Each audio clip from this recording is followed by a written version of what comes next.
അപ്പോഴേ നമ്മുടെ അമ്പഴങ്ങ അച്ചാർ റെഡി ആയിട്ടുണ്ട്. ഞാൻ ഇന്നലെ കാണിച്ചായിരുന്നു അമ്പഴങ്ങ പറക്കുന്നതൊക്കെ ഉപ്പിലിട്ട് ഞങ്ങൾ സെറ്റ് ആക്കിയിട്ടുണ്ട്. ഇതുണ്ടോ, അമ്പഴങ്ങ നല്ല അടിപൊളിയായിട്ട് അച്ചാറാക്കിയിട്ടുണ്ട്.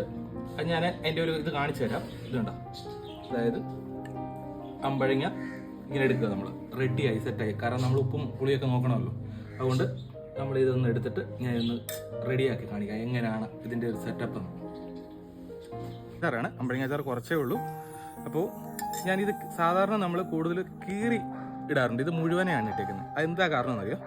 ഇത് കീറി ഇടേണ്ട ആവശ്യമില്ല. ഇത് എന്താ സ്മൂത്താണ്. ഇത് ഇട്ടേക്കുന്നത് ഇത് കണ്ടോ, നമ്മുടെ വിരലും കൊണ്ട് തന്നെ അമ്പഴങ്ങ വേണ്ട ഇത് കണ്ടോ ഇങ്ങനെ നമുക്ക് കഴിക്കാൻ പറ്റും. അതുകൊണ്ടാണ് ഞാൻ കീറി ഇടാഞ്ഞത്. അത് ആ ഗ്രേവി എല്ലാം കൂടെ സെറ്റാണ് കേട്ടോ. ഒരാഴ്ച ആകുമ്പോഴത്തേന് ഇതൊക്കെ ഒരാഴ്ചത്തേന് ഇരിക്കത്തില്ല, അത് തീർന്നു പോകും.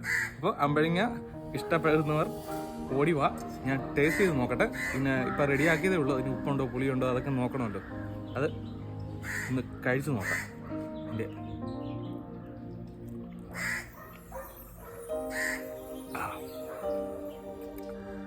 ആദ്യം നമ്മൾ പച്ചക്ക് കഴിച്ചപ്പം ഭയങ്കര പുളിയൊക്കെ ആയിരുന്നു. എന്നാൽ അമ്പഴങ്ങ ആക്കി കഴിഞ്ഞപ്പം അടിപൊളി ടേസ്റ്റാണ്.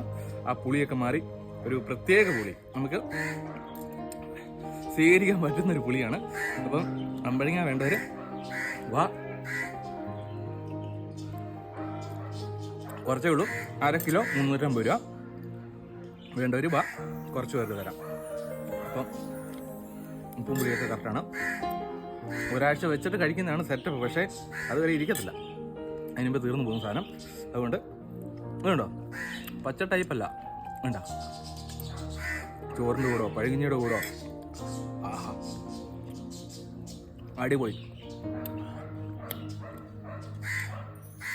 അപ്പോൾ അടുത്ത വീഡിയോ കാണാം. Bye bye.